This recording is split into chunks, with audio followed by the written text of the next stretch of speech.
Oui, tout ça pour aller avec Marie jusqu'au Gange, au nord de l'Inde, parce que votre partenaire Géo en parle avec un joli reportage.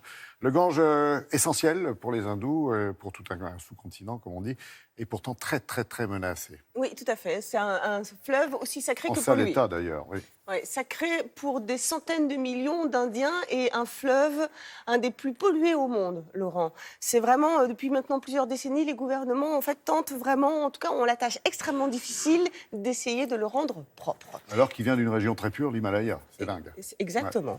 Alors, il faut juste comprendre une chose, c'est que le Gange, en fait, traverse aussi plusieurs grandes villes. Toutes les eaux usées de ces villes, donc, tombent dans le fleuve.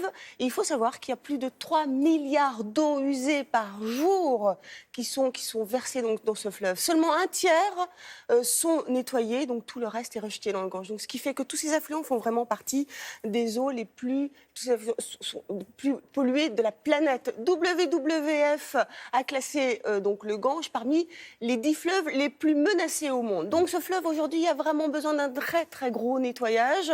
Bien sûr, il y a des plans de sauvetage qui ont été testés, qui se sont succédés, mais avec sans les industriels, mais sans succès. Ouais, on est bien d'accord, sans vraiment de grands résultats. C'est pas si simple que ça et vous allez comprendre pourquoi tout de suite. Regardez.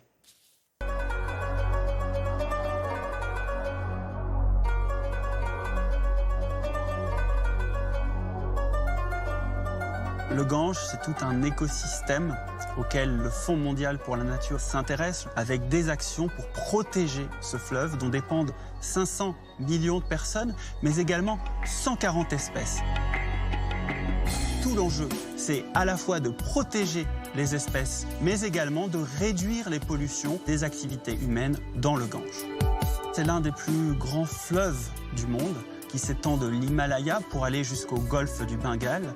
2500 kilomètres qui rencontrent des centres urbains qui se multiplient, où finalement des effluents sont rejetés de la part des industries, mais aussi des activités humaines et des citoyens, des centres agricoles, mais également des centres industriels.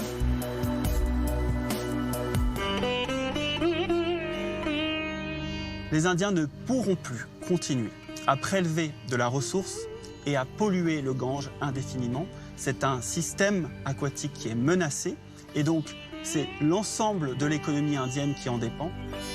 Il y a une multiplicité d'acteurs qui sont à engager autour du Gange.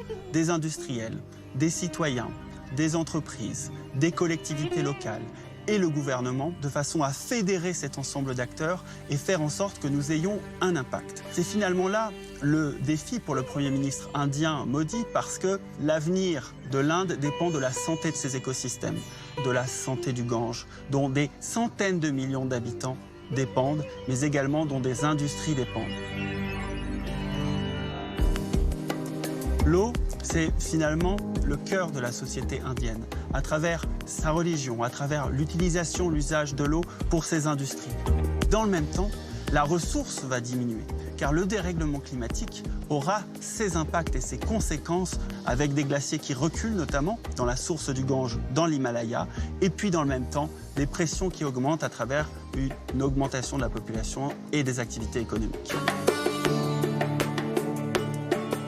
Ce fleuve, c'est toute une vie qui se retrouve à travers l'eau, à travers l'utilisation culturelle et religieuse qui peut en être faite. Et donc finalement, ce sont des pratiques qui sont à changer en Inde à travers toute la société, à la fois dans l'industrie, mais également dans la relation de l'homme au fleuve. Alors Laurent, Narendra Modi, qui est le Premier ministre, avait promis en fait un plan de sauvetage en 2014.